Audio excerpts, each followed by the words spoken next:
Good evening. Thank you, Donald. Well, I'm in America, and today there are no gremlins. It's all working.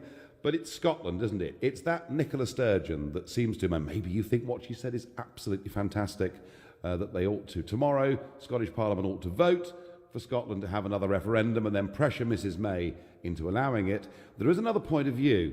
This is my view. There have been two big referendums since 2014. One in Scotland about whether they should separate from the United Kingdom, and another about whether the United Kingdom should leave the European Union. Nicola Sturgeon doesn't accept either of those results. She doesn't seem to like democracy very much, so now she wants in some very twisted way to have a referendum in Scotland whilst the Brexit negotiations are happening, and she wants Scotland to leave the United Kingdom but stay part of the European Union. I have to say, the last time round, in 2014, it was 55-45 in remaining part of the United Kingdom. I suspect it would be even bigger this time. But let's listen to Sturgeon in her own words. Presiding Officer, on Monday of last week, the First Minister announced her intention to demand a second referendum on independence.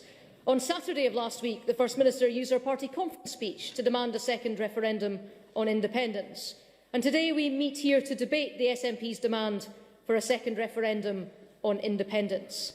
And at least this last week has shown everybody what the #1 priority of this Scottish Government really is. It's separation, not education. This week, they've made clear what comes first. Well, that was Ruth Davidson, the Tory leader. Now let's hear the response from First Minister in Scotland, Nicola Sturgeon. The First Minister's Foreign Affairs spokesman said this morning that an independent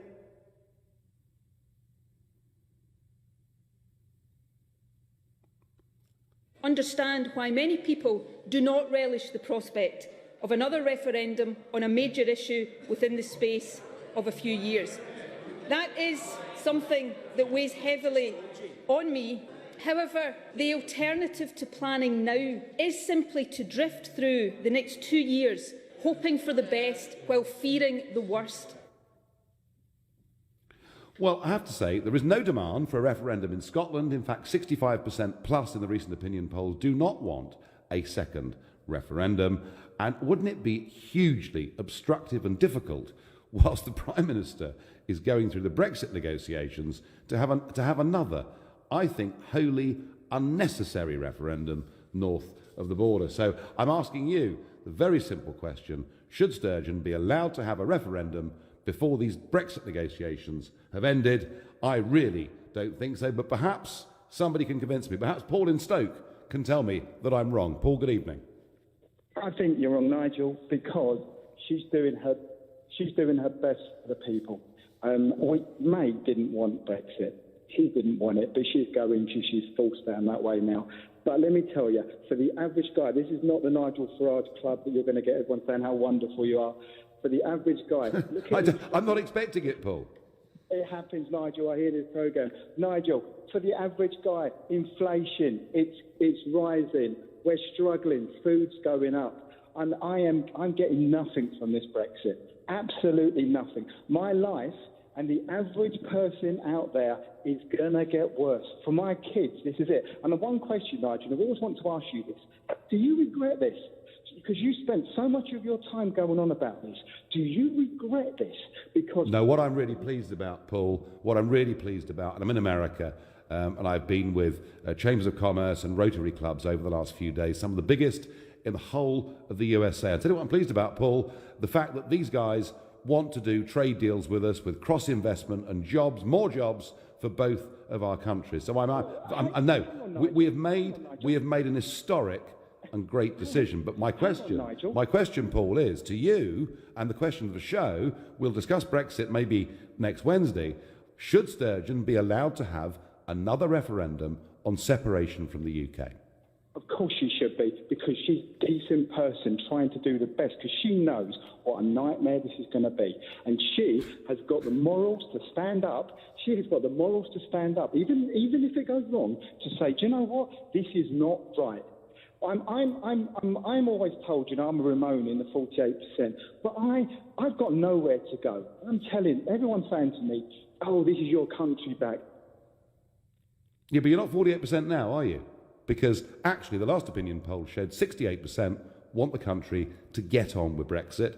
And even for Nicola Sturgeon, Paul, a point worth thinking about is that a third of SNP voters actually voted for Brexit. Paul thinks that actually they should have this referendum.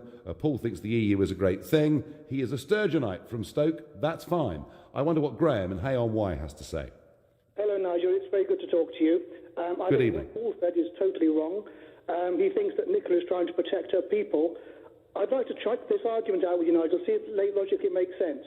She's calling this referendum because there's been a significant change since the last one, and she's using Brexit as the reason. Fair enough, that is a change. She says that she wants to protect her people from what she believes will be a hard Brexit, i.e. going down up to WTO rules, and the impact that will have, the so-called catastrophe this will cause of going over the cliff.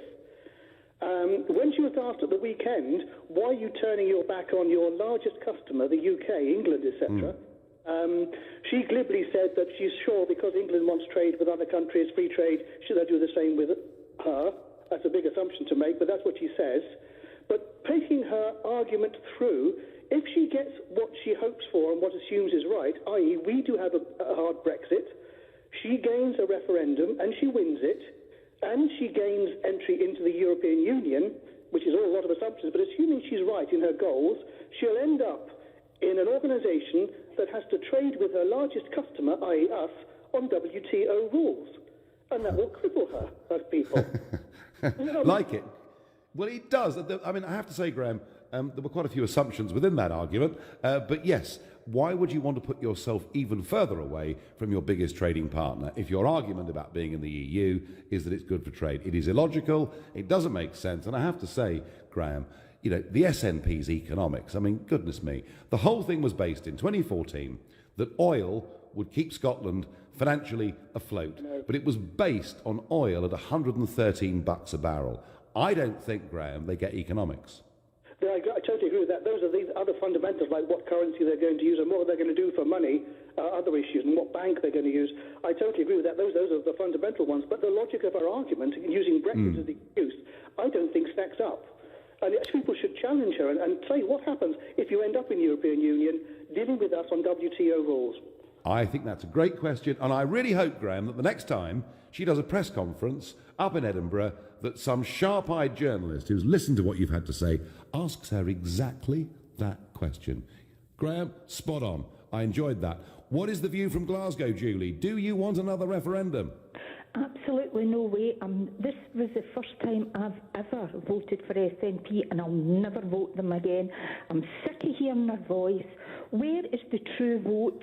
If you and me vote and you were one vote out, does that mean we've got to vote again? Where's the fairness in voting? We voted to get out, and we should get out. And the Parliament should never allow that. And they should not allow her to re-vote this over. Well, the choice, I mean, actually, Judy, the truth is, she rejects the 2014 Scottish vote and she rejects the 2016 referendum vote. I'm sick of hearing it. I can't stand her voice, and I will never vote for SNP again. Judy, can I ask you, what made you vote SNP? Well, because of Labour. You know, right. the Labour, they weren't very good. You know, it's just they've went downhill. You know, but so you voted SNP for that reason. But in the referendum, were you a Leave voter? Yes. You were, fine. Yeah. Well, Judy, it's really interesting because I think that you perhaps are typical of quite a lot of people in Scotland who, as you say, Labour suddenly very unappetising, people switched to the SNP in big numbers, but a third of SNP voters voted for Brexit. And I think politically, Sturgeon's on very, very thin ice. Do you think, you don't want it, do you think this referendum is going to happen before the end of the Brexit talks? I'm not sure. I really am not even sure of the government anymore. I'm not sure of any of them anymore. They all seem to make up their own mind. They all seem to lie. In the government, you know, you find out a lot of lies. I just don't know where I stand anymore with the government. Sturgeon, as far as I'm concerned, finished. And by the way, I hope she's listening. I'm not her people. I'm not included in her people. Right. Are you listening, Nicola? You do not speak for Julie in Glasgow, even though she voted SNP. Julie, thank you very much indeed for that very interesting call. Your texts and tweets coming through. I think we should have a Scottish referendum now. Whatever the outcome, it will save us from having to listen to Sturgeon. That's rather backing up what Julie says. Nigel, I think Mrs Sturgeon is deluded for trying for a referendum. She and Scotland should accept the result that Britain voted out, and that includes Scotland. I hope it is not allowed, as it is ridiculous. Kathy in Southampton. I must admit, there is a tempting argument that says, bring it on, let's have the referendum, let's get Scottish separation smashed. It won't be 55-45 this time, it'll be 65-35, and we'll end this row. But I don't think it's going to happen. And I can't see Mrs May giving way, and nor, actually, in reality, do I think she should. I wonder what Brian in South Shields thinks. Brian, good evening. Hi, Nigel. How are you? I'm well. What do you think about this? Do you know, this frustrates me more than any topic at the moment. And Sturgeon, I hate with a passion which is almost biblical.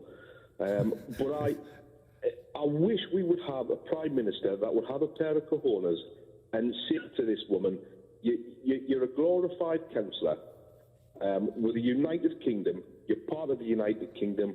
Shut up.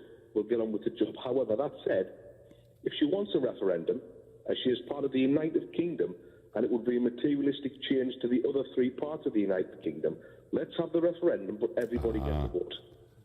Do I detect, Brian, in the tone of your voice, that if you were given a chance to vote on whether Scotland should leave the United Kingdom, that you would vote for them to leave? No, I would vote for them to stay. Would you? Okay. Okay. I would. The thing is, we are a stronger nation as a collective group, but, and I think the majority of the Scots also believe that, and that there seems to be some kind of fantasy in the land of Sturgeon and her followers that they think as an independent state ruled by Europe. I mean, that in itself is just... Well, it's illogical. It's why, quite deliberately, this evening, Brian, I'm not using the word independence. It's a complete lie. If they want to separate from the United Kingdom and become a province of the United States of Europe, that's fine. Give that to people on honest terms. Brian, I thank you for your call. Brian wants the Union to stay, but I tell you what, I bet there are quite a few English listeners out there now who are sick to death of the Scots and feel that really, not the Scots, but Nicola Sturgeon's interpretation of what the Scots are. And I hear it from London taxi drivers. Get rid of Scotland. They're costing us a fortune. They never, ever stop moaning. And they want a referendum, perhaps to happen very quickly. I don't know. What do you think? Should she be allowed to have this referendum whilst the Brexit talks are going on? Right now, you're listening to The Nigel Farage Show, exclusively on LBC, live from Atlanta, and it's 7:15. Nick Ferrari at breakfast on LBC. The extraordinary life and times of Martin McGuinness, who's died aged 66, but does he go out as a hero or a villain? Lord Norman Tebbie is one of the survivors of the Brighton bombing. He was the coward who knew that the IRA was defeated, and he opted to try and get out of that by posing as a man of peace. Let's hear the other side of the coin, Naomi Long. I think what we have are very conflicted characters and often very divisive characters, because at the end of the day, you don't make peace with your friends, you make peace with your enemies. Nick Ferrari at breakfast, every weekday morning from 7, only on LBC. With Hampton by Hilton, making you welcome at over 40 hotels in Europe. Would you like to hear some information that could financially benefit yourself and your family? I thought so.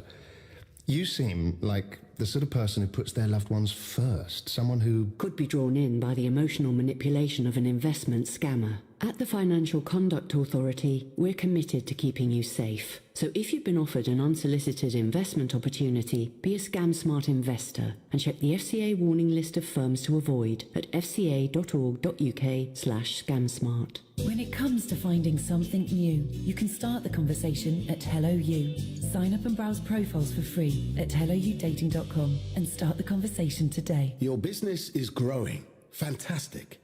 But you need to hire fast. Enter Indeed.com. Already used by over 3 million businesses for hiring. And with more people in the UK using Indeed than any other job site, you'll find more great candidates and sooner on Indeed. Find your next hire on the world's #1 job site, Indeed.com. Terms, conditions, quality standards and usage limits apply. World's #1 job site based on total unique visitors to Indeed.com. Divorce. It threatens the things you've worked hard for in more ways than you can imagine. Your home, savings, pension, and most of all, your relationship with your children. Don't let divorce cost you any more than it has to. Cordell & Cordell is dedicated to helping men in matters relating to divorce. Call now on 0330 60 60 161 or visit cordellcordell.co.uk. Office in central London. A partner men can count on. Wake up, it's a beautiful morning. Hansi Sleep Centres have been selling beds for over 40 years. Wake up, it's so beautiful. With 5,000 beds in stock, our Sleep Centre specialists are here to help you choose the right one for you. And right now, every bed is reduced by up to half price, plus free delivery and free disposal of your old one. But hurry, it's this month only. Hansi Sleep Centres in London, the South East, and online at hansis.co.uk. Conditions apply. Did you know premium bonds have been around for 60 years? I recently won £100 in the monthly prize draw. I was off to the bank to deposit my prize warrant when my granddad came over. You know you can do all that online nowadays, he chuckled. And he was right. I now manage my premium bonds online. And I've chosen to have my winnings paid straight into my bank account. It's so much faster. You can too by visiting nsandi.com. Premium bonds, making people smile for 60 years. Someone as family-focused as you could be drawn in by the emotional manipulation of an investment scammer. Be a scam-smart investor. Check the FCA warning list before investing. This is LBC, the Nigel Farage Show, live from Atlanta. Call 0345 6060 973. Text 84850. Tweet at LBC using the hashtag Farage on LBC. Well, all four corners of the United Kingdom are ringing in to answer the question, should Sturgeon be allowed to have yet another referendum before the end of the Brexit negotiations? Remember that Sturgeon rejects the referendum in 2014 where Scotland voted to stay part of the UK, and she rejects also the Brexit referendum of last year. I'm actually personally surprised that other parts of the UK aren't getting really quite angry about this. But we're going to go straight back to Scotland and to Marcus in Stirling. Should she be allowed to have this referendum in late 18 or early 19? Hi, Nigel. Thanks for taking the call. I believe she should have the right to put it to the Scottish people after Brexit. But my point tonight to you is that Sturgeon has got her sums completely wrong. At the moment, currently, we have 56 MPs out of 650 in Parliament, so roughly about 9% representation.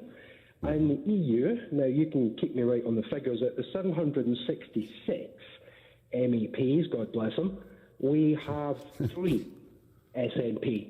So we'll say that if we did leave, we go down to 700, and we'll give ourselves, we'll give the Scots 7, so that would be 1% representation in Parliament. But it's a bit worse than that, Marcus, because the European Parliament cannot initiate legislation. All it can do is to amend or delay legislation. In fact, the European Parliament really, in legislative terms, is a bit like the House of Lords. And, the argument that somehow Scotland, if it applies to join the European Union, would have great influence, clearly is nonsense. Actually, Marcus, with Brexit, one of the things that comes back to the United Kingdom should be our territorial waters. And Sturgeon could actually make a very strong case to say to Westminster, give us control of Scotland's fishing waters. She might actually find that with Brexit, as First Minister of Scotland, she's got far more power than she would have as part of the European Union. That's very true, And you made the point about the electorate in the North East. Nigel, the fisheries in Scotland will be giving up, thanks to Mrs Sturgeon, already, before any negotiations have started, up to 80% of her fishing territories. So a business negotiator, she ain't. No, I think that's right. And, look, clearly she's got ability. Clearly she is a very good messenger that does well on radio and television and all the rest of it. But I don't think the economics of any of this makes sense. And I don't think the Canny Scots are going to vote to separate from the United Kingdom, to say no to the capital transfers that come from London to Scotland, and to sign up for zip influence in the European Union. Oh, and by the way, Marcus, she was saying at the weekend that Scotland would join the European Union and keep the pound. Oh, no, they won't. Any new member state by treaty that joins the European Union has to commit itself to the euro. Can you see people in Sterling voting to join the euro? No, and a message to your English listeners. I wouldn't lose any sleep over it. I really don't think there's an appetite for it. And actually, what I'm hearing now is that people are believing that there's some sort of resentment against England. The SNP have 23% representation of the Scottish overall vote. A million of us voted to leave without any support from any of the major political parties. And of course, BBC Scotland did their bit to try to scupper Brexit happening, as you know. Marcus, I absolutely get that point. No major party in Scotland was supporting leave. UKIP does have one MEP, but it couldn't be called a major party in Scotland, and certainly hardly even features on the BBC out there. Marcus, thank you very much for your thoughts and for your call. We're off to Wales. We're going to Greg in Brecon. Greg, what should happen? Should Scotland have this referendum? Should Wales have a referendum? Absolutely no. Anyway, Bess, it's nice to speak to you. I actually voted for Brexit and I voted for you. Well, thank you, Greg. So what about this United Kingdom? Should Mrs May give in? I actually left the United Kingdom about 15 years ago, went to live in Cyprus. I actually used this as part of my Leave campaign. I actually lived the nightmare in Cyprus when the economy was going down the toilet and basically the banks crashed. And I got out just before the banks crashed, after losing my job, almost homeless. And that's what I'm trying to say to the people of Scotland, is that if you're going to debase your currency, and as you just said to that previous caller, they have to accept the euro, the whole economy is going to go down the pan. Yes, you've mentioned Cyprus, but we could equally talk about Greece, we could talk about Portugal, we could talk about the whole of the Mediterranean, couldn't we? Exactly. All of whom mistakenly joined the euro, and look what a total disaster it's been. I just don't think, Greg. She can invent stuff like we're going to keep the pound, but the reality is you cannot now. She can't stay part of the EU when we leave. Therefore, we leave. Logically, we could have a referendum on Scottish separation after Brexit, but then she'd have to rejoin the EU. They're not going to let her in without clear commitment to join the euro. So frankly, I think we're wasting our time with this, really, aren't we? She's upsetting all of us, or many of us. Actually, I really do believe it would be a 65-35 result. Greg, I thank you, but please, SNP supporters, Scottish separatists, someone ring me, someone tell me that it makes sense for Scotland to leave the United Kingdom and join up with an emerging United States of Europe. I'm all ears. On Facebook, Nikki says, if Scotland is such a drain on England and it's taking your money, why would you want Scotland to stay in the UK? Nikki, I guess the answer to that is because it's part of our nation and we've done wonderful things together in the past. I'm sad that Scottish nationalism has taken this really unpleasant anti-English tone, and that in return many English say some pretty horrible things now about the Scots. I'm sad about that. Interesting, isn't it? Those of us that voted to leave the European Union don't dislike Europe, it's just the European Union that we dislike. And yet, the Scottish-English argument really is getting quite personal, quite sectarian, quite nasty. Ryan says on Facebook, I don't understand English people who wanted independence for the UK from the EU, but can't understand why Scotland might want independence. Ryan, they don't want independence. Sturgeon doesn't want independence. She wants to be a province of an emerging United States of Europe. If Sturgeon said, we're going on our own, we're going to have our own currency, our own central bank, we will not be part of the United Kingdom, we will not be part of the European Union, we're going to be an independent Scotland, I might not think it's a very good idea, but I would respect the honesty of the position. It's the fact that she misuses willfully this word independence, and you seem to have swallowed it. I suggest you rethink the use of the word independence. Joe says, Let her have Indy too, and she will be the biggest laughing stock the Scots have ever seen. I know loads of Scots who don't want it. Well, Joe, that's right. In fact, it's only a very small minority of Scots even want this referendum to happen. We were sticking with the United Kingdom, but we're going now to Alan in the Costa Brava. Alan, good evening. Nigel, good evening. Alan from Yorkshire, actually. I don't live in here in Spain. I'm only here on a break. But Okay, I'm fine. All right. Brexit voter. I'm ex-British soldier. I'm British through and through. Has anybody with a brain realised that an independent Scotland could never exist with the rest of the United Kingdom without an hard border? There's no way we would ever leave the EU to stop freedom of movement of people, to allow Scotland to stay there with people teeming in on boatload and aircraft, getting in their cars and just driving south into good old United Kingdom for a better life. What would be the point of what would be the point of Brexit if we didn't have an hard border with an independent Scotland? That is a logical point, particularly if Scotland joined the Schengen area, of course, where free movement is even freer. No, I think that is a very logical point. And also, as somebody said earlier, effectively, if she thinks that the Brexit deal is going to go so badly wrong, and that's one of the reasons why she wants Scotland to leave the United Kingdom and stay with the EU, she may well finish up, actually, with World Trade Organization rules in terms of trade with England. And without England, Scotland doesn't have much of an economy. Alan, enjoy your holes on the Costa Brava. Text and tweets. Dear Mr Farage, if the SNP are serious about Scottish independence, they should agitate for a referendum in England. We would hand it to them overnight, says John in Camberwell. John, I fear you're right. Everywhere I go, I hear people moaning hard about the Scots, bored to death, hearing what they see as whinging on the news coming from Nicola Sturgeon, who simply cannot accept the result of either of the big referendums that we've had in the last couple of years. Scottish independence will sound a death knell for the UK, as Northern Ireland would soon follow, says Don in Herne Hill. It's not Scottish independence, Don. I'm going to keep on saying this. But honestly, Don, Scotland are not going to vote to separate from the United Kingdom and join up with the European Union and a commitment to be part of the euro. It simply isn't going to happen.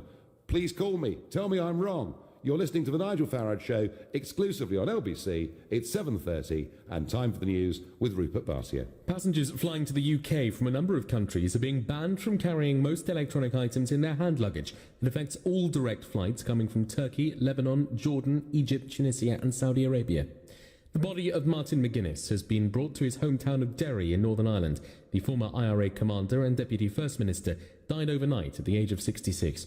And Nicola Sturgeon says she's been left with no choice but to call for a new Scottish independence referendum. She's urging the Scottish Parliament to back a new poll in a vote tomorrow.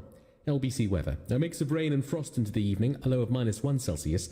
Tomorrow, showers moving to most areas through the day, a high of 10 degrees. LBC Travel, good evening, I'm Andy Lake. Well, horrible long delays on the M4 heading out of London because of a breakdown between the A4 at Brentford and the A312 at Hayes. All lanes are back open now, but it's still solid back to Earls Court and taking well over an hour to get through the queue tonight. The A4 also very slow heading out of London from South Kensington all the way to the elevated section of the M4. Also long delays on the A205 between Kew Green and Chalkers Corner. In Westminster, St Martin's Place is closed southbound. As for emergency repairs to a gas leak between Duncannon Street and Trafalgar Square, it's also affecting you moving around Charing Cross Station. In Manchester, the A34 is crawling southbound, approaching the Stanley Green roundabout. Delays there back to Royal Crescent. It's not been helped by roadworks. And in South Lanarkshire, just south of Glasgow, the M74 is closed northbound. That's after a serious collision between the Wraith Interchange and Hamilton earlier on, causing delays tonight still. For more real-time traffic updates, go to lbc.co.uk. This is LBC. Match, Malchirp, workplace chair, pension, pop. Sound a bit alien? Well, he's saying it's time for small businesses to set up a workplace pension. Still sound alien? Don't worry, the People's Pension can help. We're an award-winning scheme run by a provider with 30 years pensions experience. Our complete solution gives small businesses total support. Join the thousands of businesses already signed up at thepeoplespension.co.uk/alien. The People's Pension's a workplace pension scheme regulated by the Pensions Regulator. The People's Pension. Designed for people, not aliens. I know how to avoid a soggy bottom. I know the name of cinema's most famous white shark. I know all the things you can do with a Maris Piper. And I definitely know the TV show that made this music famous. But I don't know my state pension.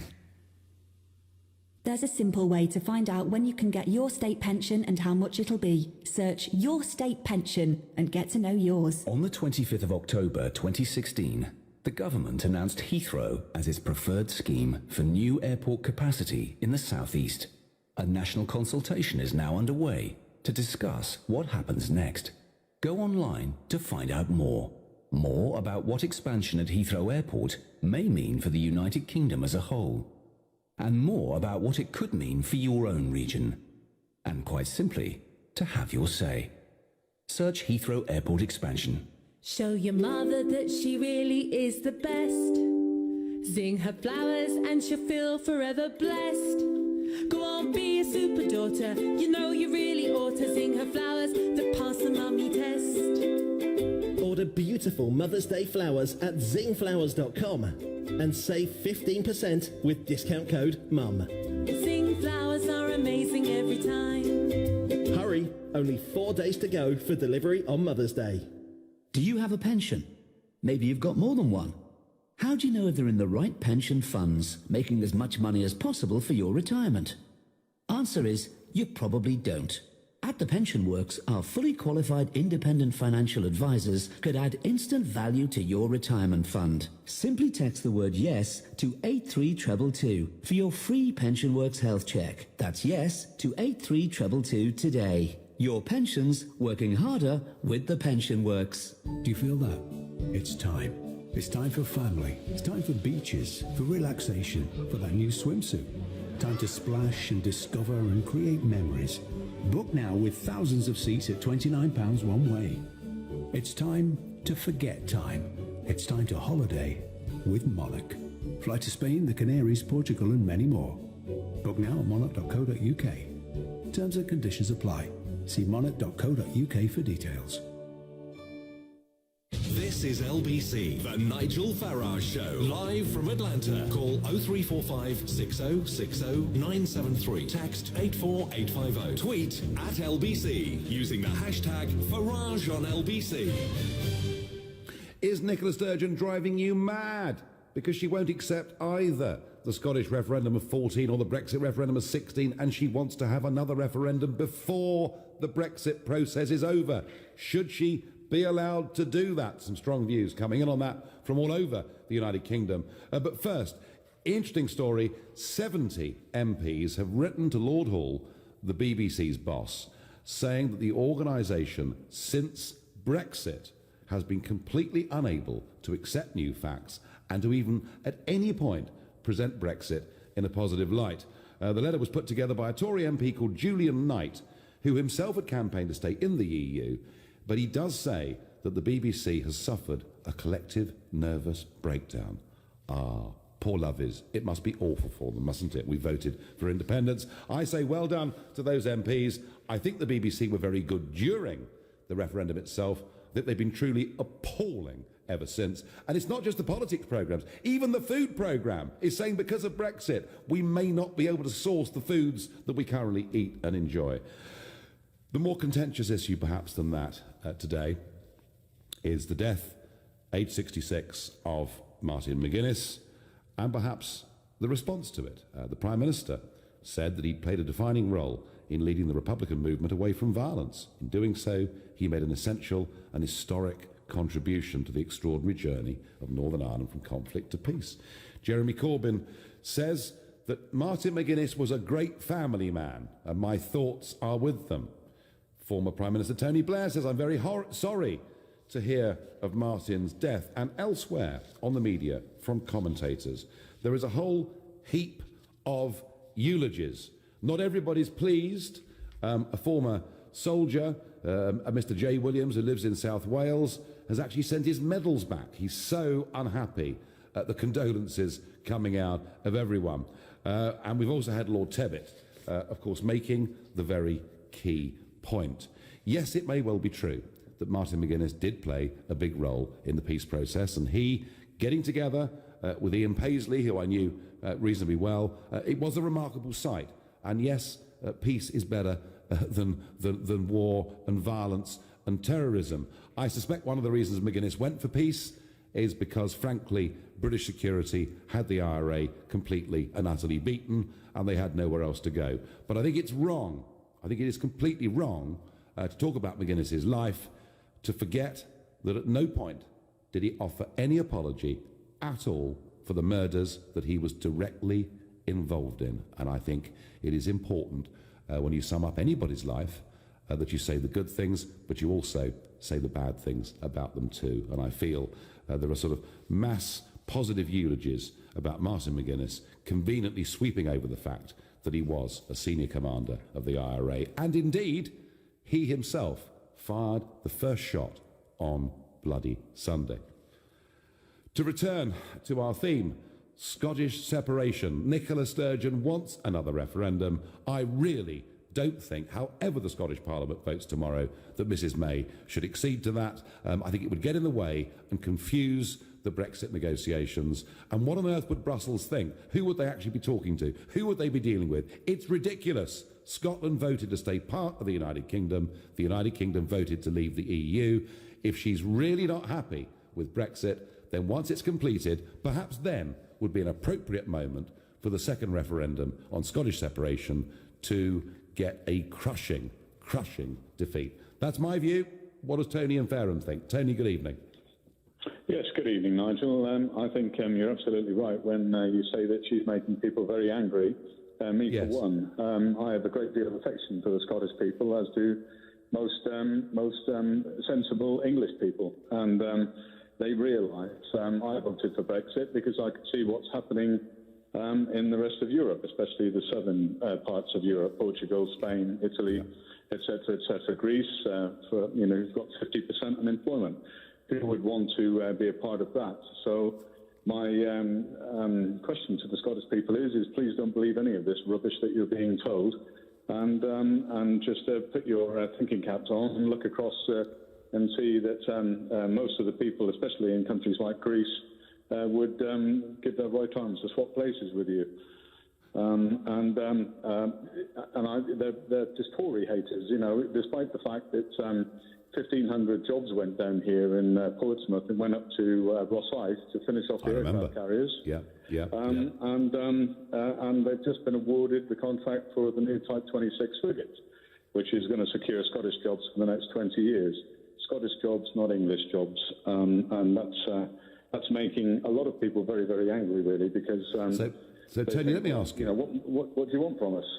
Tony, I think that down there, within sight of Pompey, you've got every right to be upset that those jobs went to Scotland, and perhaps initially that was part of the calculation to try and get Scotland to stay part of the United Kingdom. But if this referendum on whether Scotland should stay part of the UK, if this referendum was extended to England, what do you think the result would be? Well, I was speaking to a lot of my friends and a lot of people who I chat to about this, and they'd say, yes, have it, and off you go and do your own thing, but don't blame us when it all goes pear-shaped. Tony, I've got no real evidence on this, no facts to back it up. I've seen no polling, but I sense you're right. I sense a lot of English are beginning to feel that way. I'm sorry it's the case, but they are. I thank you very much for your call. A text here, Nigel, we should follow the Donald's example. If Scotland leaves the UK, we will build a wall and make the SNP pay for it. From Roger in Ruislip. Well, there you are. That is the way an increasing number of English people are feeling. Scotland, Wales and Northern Ireland need their own currencies and independence from the London debt peddlers, is an anonymous tweet that gets sent to me. Richard on Facebook says, shouldn't a referendum that will affect the future of the entire UK be voted on by everyone? Richard, I'm just teasing that idea out. I don't think that's going to happen, but it might be very interesting if it did. I wonder how Lee in Manchester would vote if he had a vote on whether Scotland should stay or go from the United Kingdom. Lee, good evening. Hi, Nigel. Hi. I would let them have it. Let's let them have it.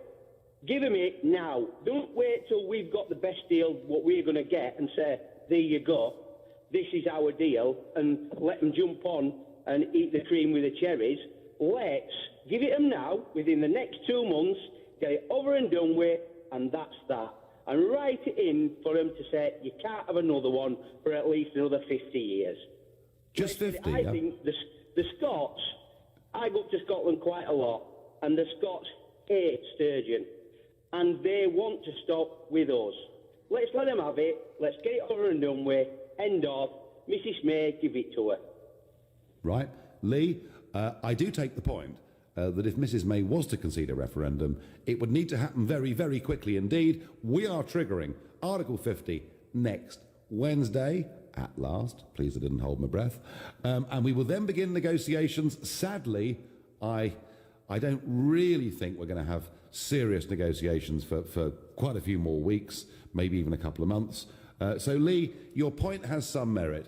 If this referendum has to happen, get it out of the way before the negotiations in Brussels start. There is a logic to that. But frankly, as we voted, as a United Kingdom to leave the EU, I still don't think a referendum should happen, even in the short term. You're right, if it has to happen, do it now, but I don't believe it should happen. I wonder what Richard in Westmoreland thinks. Richard, should she have this referendum? Hi, Nigel. No, she shouldn't. I'm going to disagree with Lee slightly. I think we should be a little bit more pragmatic. I think we shouldn't punish the Scottish people for the idiocy of their leader. She's increasingly becoming a figurehead for the fringe group of Scots, the type of people that chased you into the pub that time. And I think the way things are panning out in Southern Europe, with the economic problems they've been exposed to as a result of their EU membership, and Northern Europe with the social problems that they've been in, that you've been speaking about recently, the EU is becoming increasingly more toxic. I think the level-headed people of Scotland are probably beginning to realise this. The trouble is, every time she opens her mouth, Sturgeon, she's got a BBC microphone shoved under her nose because they're all anti-Brexit, and this is probably something to do with the letter that the Lords have got together and wrote to the BBC. So, are you accusing, Richard, I'm sorry, are you accusing our great national state broadcaster, who for the modest £145.50 a year that we're all forced to pay them, are you accusing them of bias? Nigel, they've been betraying us for donkey's years. They don't really. They really do need. Heads need to roll at the BBC, and we certainly need a more moderate and a more level-headed. I mean, it's not just the BBC; it's the whole of the media. I mean, if you saw Jon Snow's comments today on Twitter about McGuinness, I mean, it makes you feel sick. Do you know what? Actually, I did read out a series of comments. I couldn't even read Jon Snow's comments out. He was eulogising about a man who never once apologised for the murders that he was directly involved in. Richard, I thank you.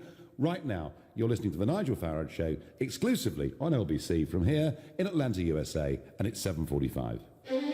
Coming up at 8 on LBC, Clive Bull. The UK has announced a ban on laptops and tablets for some flights. Is this just copying Trump or an important security measure?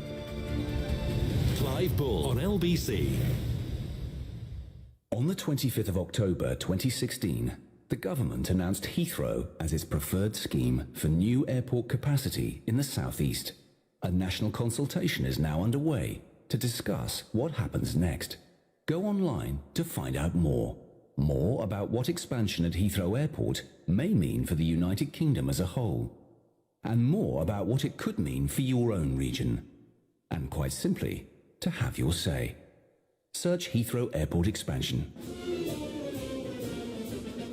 I know what the plough looks like in the night sky. I know how Eskimos kiss. I know a time when a mullet wasn't a fish. And I definitely know this piece of music. But I don't know my state pension. There's a simple way to find out when you can get your state pension and how much it'll be. Search Your State Pension and get to know yours. You have one new message. No message left. Sound familiar? It's not the sound of silence. It's the sound of your customers not being able to get in touch. So take back control with eReceptionist. eReceptionist answers and directs all your calls, ensuring your customers always get an answer and you always get the business. Take a free 30-day trial at ereceptionist.co.uk. Free trial must be cancelled within 30 days to avoid charges. If your company is considering a merger or acquisition, it's time to start thinking about how your office space will cope. Speak to Maris Interiors, the experts in office design and fit-out. Initial consultations, design ideas and budgets are provided without charge and will show you all the available options. To arrange a meeting or find out more about what we can do for you, visit officerelocation.co.uk. Maris, workplace, design, experts. eBay has every kind of car part for everyone from beginners to the real experts.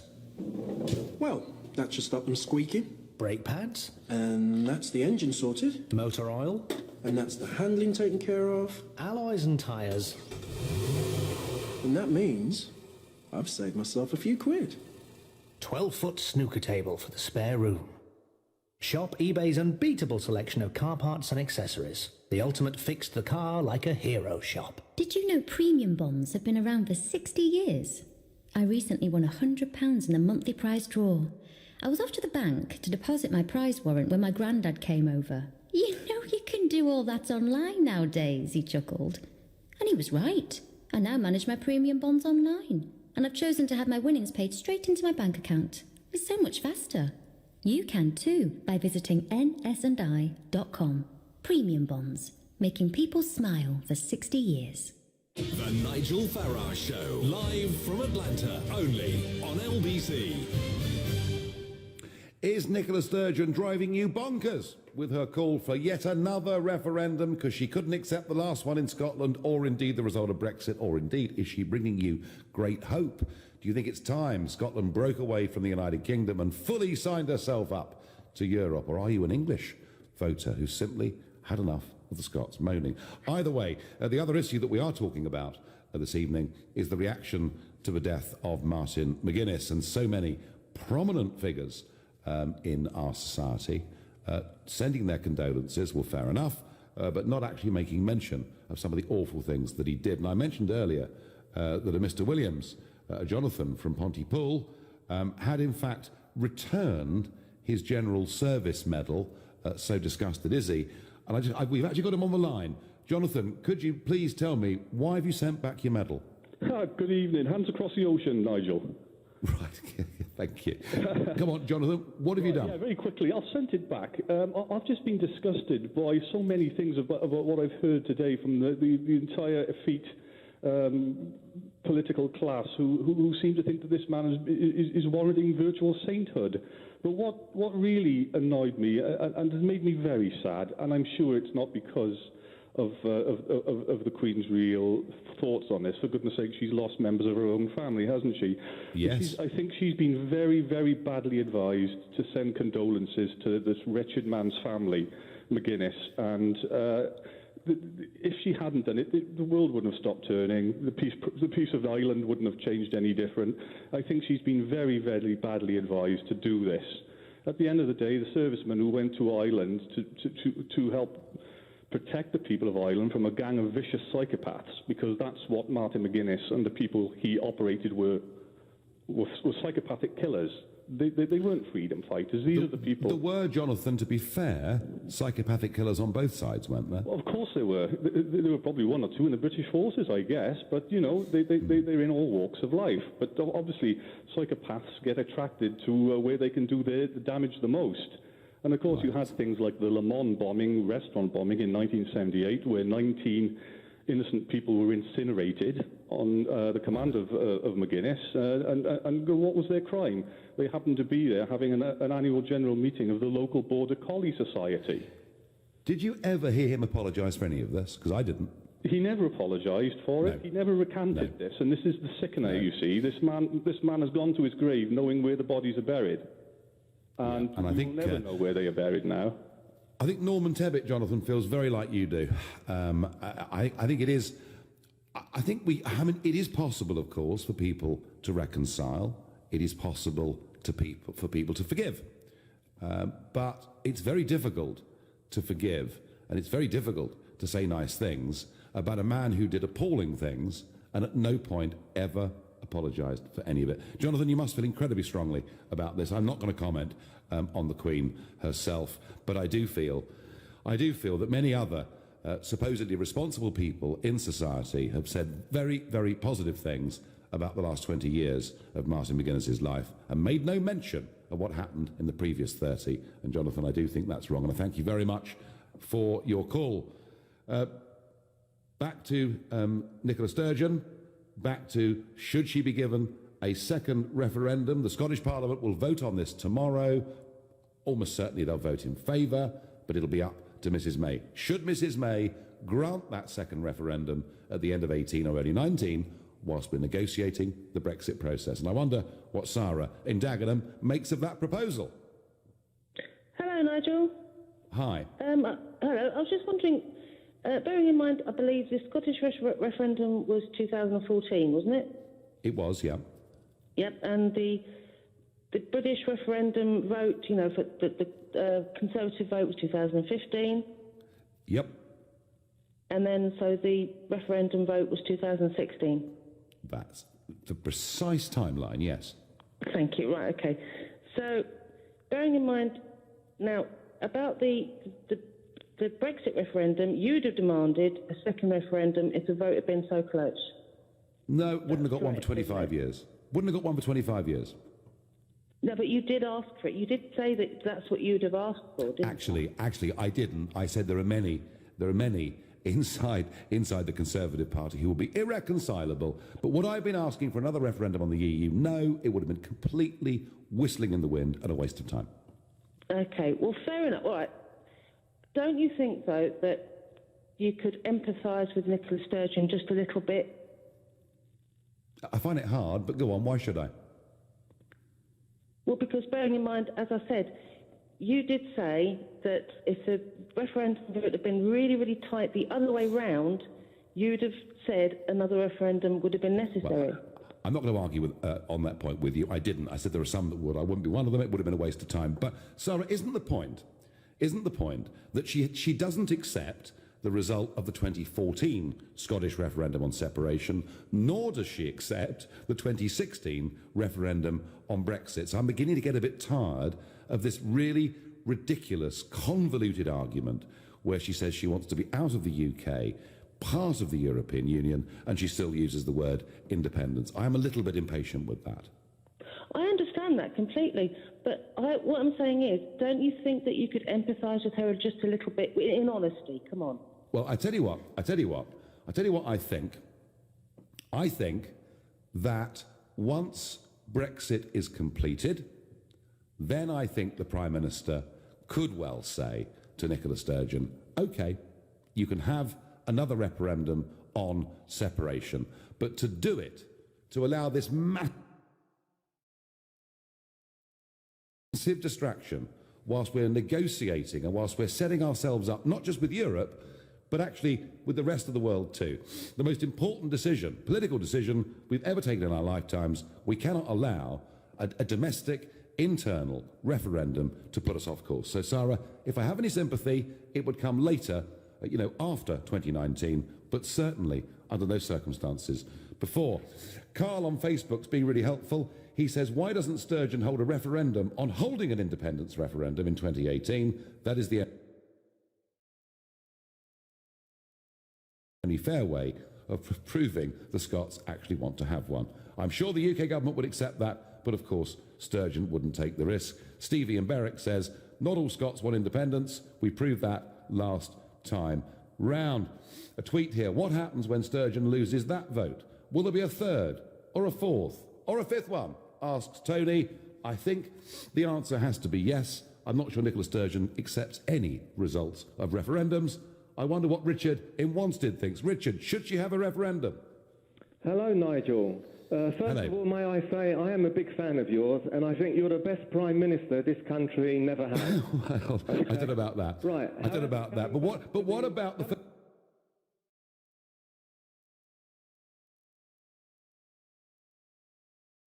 First Minister of Scotland, Richard? Tell us about her. Back to Scottish independence. I'd like to offer a view from a different perspective that nobody's actually touched upon yet. If, Nigel, in the past, if countries such as Lithuania, Latvia, Estonia, Uzbekistan, Azerbaijan, Kazakhstan have become independent, then I think Scotland and Wales, for that matter, have a moral right to become and demand independence. Now, only if the people want it, Richard, and the people clearly don't want it. Yes, but the problem, Nigel, if I may say so, if you could just bear with me, the problem is that, you see, Scotland voted for independence before the actual Brexit vote. Now, it is a fact that the majority of Scots for Brexit, from that Brexit vote, actually voted to stay in the EU, and that's the problem. However, if they do become independent, the Scots I mean, then I think England should put the proviso in that any Scots entering England should have passports with visas. Well, you're the second person, Richard, that said that if Scotland leaves the United Kingdom but manages to rejoin the European Union, that there would need to be a hard border. Somebody even suggested a sort of Donald Trump-style updated Hadrian's Wall. Richard, I thank you very much for your call, the last comment that I can take on this evening. And I thought the point that was made early on tonight, that if she wants this referendum because she wants to leave the EU, because she fears the UK is going to get a shocking deal with the European Union, which she's happy to be a part of, that would mean Scotland trading with England under WTO rules. Talk about shooting yourself in the foot. I believe as and when this referendum happens, if it ever does, there'll be a clunking majority to stay part of the United Kingdom, but I don't want it messing up the most important political negotiations of our time. No Scottish referendum should be given by Mrs May until after the Brexit process. You've been listening to the Nigel Farage Show. I'm back in London tomorrow evening from 7. Coming up at 10, it's Ian Collins, but up next, it's Clive Bull. Thank you very much. At 9, it's the Health Hour. GP Dr. Sarah Jarvis is here to take your medical questions.